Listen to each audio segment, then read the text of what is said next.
هذا بيان للناس وهدى وموعظة للمتقين ولا تهنوا ولا تحزنوا وأنتم الأعلون إن كنتم مؤمنين.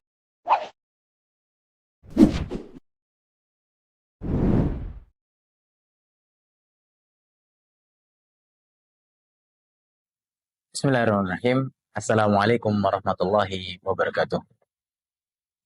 Innal hamdalillah nahmaduhu wa nasta'inuhu wa nastaghfiruh wa na'udzu billahi min syururi anfusina wa min sayyiati a'malina. Man yahdihillahu fala mudhillalah wa man yudlil fala hadiyalah. Asyhadu an la ilaha illallah wahdahu la syarikalah wa asyhadu anna Muhammadan abduhu wa rasuluh la nabiyya wa la rasula ba'da. Amma ba'd. Teman-teman yang semoga dirahmati oleh Allah Subhanahu wa taala, hendaknya kita sebagai umat muslim untuk senantiasa bersyukur atas nikmat-nikmat yang telah Allah berikan kepada kita. Bahkan hingga detik ini Allah masih memberikan kepada kita nikmat yang begitu mulia. Bagaimana tidak, Allah memberikan kita kesempatan untuk bertatap muka langsung dengan bulan suci Ramadan. Yang mana di bulan ini Allah menjanjikan kepada hambanya akan melipat gandakan pahala amalan-amalan kebaikan. Dan juga di bulan ini Allah akan mengangkat derajat hamba-hambanya yang berpuasa, sebagaimana di dalam hadis yang diriwayatkan oleh Imam Abu Daud rahimahullah taala, Ramadan syahrun yudha'afu fihi ajrul hasanat wa yurfa'u fihi darajatus shaimin. Ramadan merupakan bulan di mana Allah akan melipat gandakan pahala amalan-amalan kebaikan, dan juga di bulan Ramadan Allah akan mengangkat derajat hamba-hambanya yang berpuasa. Teman-teman yang semoga dirahmati oleh Allah Subhanahu wa taala, perlu kita sadari ketika Allah Azza wa Jalla menurunkan kepada kita perintahnya, maka Allah juga akan menurunkan larangannya. Gunanya apa? Gunanya adalah untuk menjaga kualitas dari pahala amalan tersebut. Maka oleh karena itu, hendaknya kita untuk menjaga kualitas pahala dari amalan puasa Ramadan kita. Olehnya, insya Allah saya akan menyebutkan hal-hal yang dilarang oleh Allah Azza wa Jalla untuk dilakukan ketika berpuasa Ramadan. Teman-teman yang semoga dirahmati oleh Allah Subhanahu wa taala, hal pertama yang bisa membatalkan amalan puasa Ramadan kita adalah makan dan minum secara sengaja.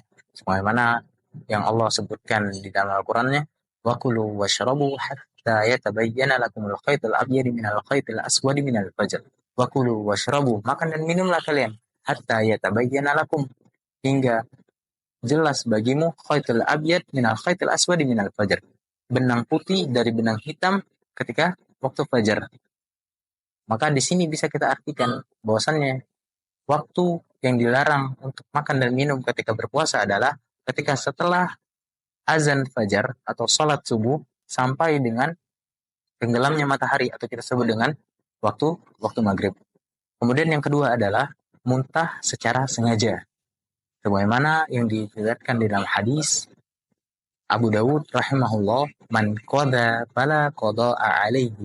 Barang siapa yang muntah secara sengaja, fala qada'a alaihi, maka tidak ada qada puasa baginya. Kemudian yang ketiga adalah mengeluarkan darah secara sengaja dari tubuh kita. Seperti apa? Seperti mendonorkan darah, atau melakukan operasi, atau melakukan hal-hal yang mengeluarkan darah dari tubuh kita secara sengaja. Sebagaimana hadis yang diriwayatkan oleh Imam An-Nasa'i rahimahullah taala, man kharaja damman min jasadihi faqad aftar. Barang siapa yang mengeluarkan darah dari tubuhnya secara sengaja, faqad aftar, maka dia telah membatalkan puasanya. Sebelum saya melanjutkan ke poin berikutnya, perlu digarisbawahi 3 poin yang telah saya sebutkan tadi itu membatalkan puasa ketika dilakukan secara sengaja. Adapun ketika dilakukan tidak sengaja, maka itu insya Allah tidak akan membatalkan puasa kita, seperti makan dan minum ketika lupa atau alasan-alasan lainnya. Kemudian yang keempat adalah melakukan hubungan suami istri. Ini mau hubungan sah atau hubungan yang tidak sah. Walnaudzubillah. Kemudian yang terakhir adalah mengeluarkan mani secara sengaja. Emang ada keluar tidak sengaja? Ada ya. Ketika tidur kemudian mimpi basah, maka ini insya Allah tidak akan membatalkan puasa kita. Adapun ketika dilakukan secara sengaja, maka ini jelas membatalkan puasa kita. Tapi perlu digarisbawahi juga bahwasannya yang perlu kita perhatikan di sini adalah keluar mani. Ini merupakan patokannya. Jadi ketika ada seseorang yang melakukan masturbasi akan tapi dia tidak sampai keluar, maka itu tidak akan membatalkan puasanya. Tapi apakah berdosa? Ya jelas ya, berdosa. Mungkin ini saja yang bisa saya sampaikan.